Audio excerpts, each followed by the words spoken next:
Oscar Wilde was a brilliant and witty author. He was jailed on a moral charge at the height of his career, and the humiliation devastated him. It also purified him. In De Profundis, one of his later writings, he says, "Where there is sorrow, there is holy ground."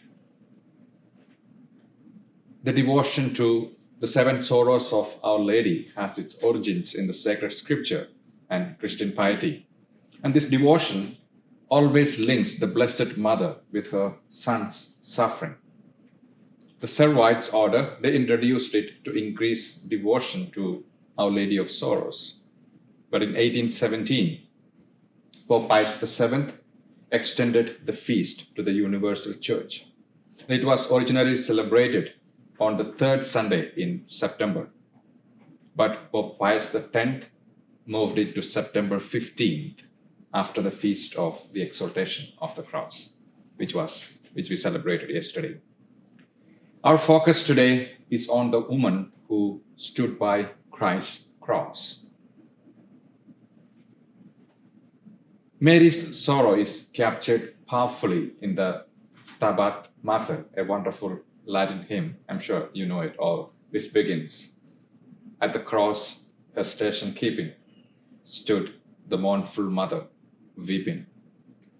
Close to Jesus to the last, through her heart, his sorrow sharing, all his bitter anguish bearing.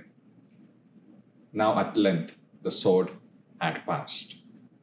And of course, there was a sequence if we were to sing it today after the first reading today.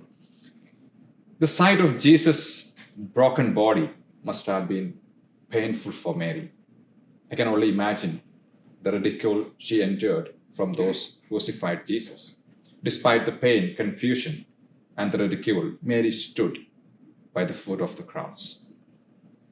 Neither pain, sorrow, nor ridicule can separate her from Jesus.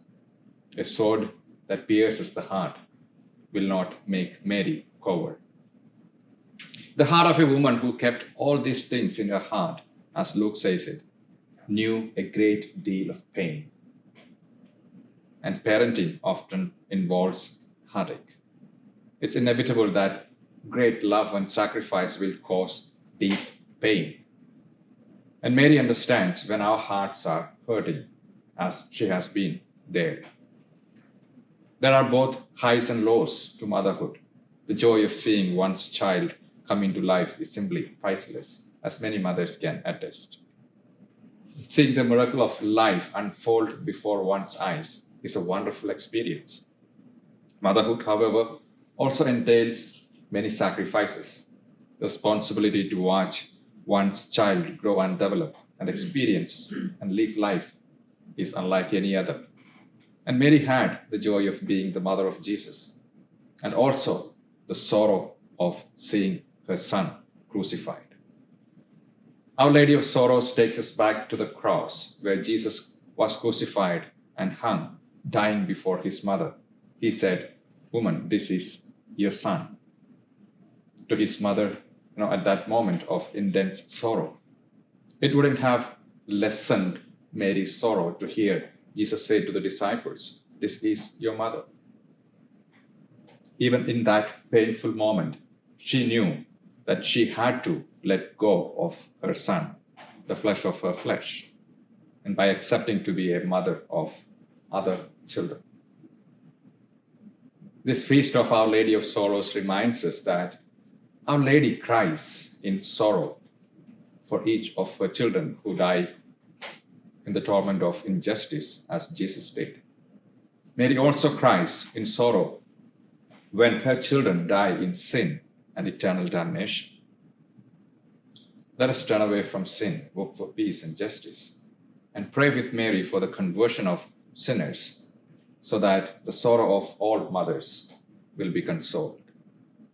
And today we celebrate not just Mary's sorrows, we celebrate today the courage, the conviction, the love that made her stand erect beneath the cross amidst all those sorrows. For she knew she was standing on holy ground.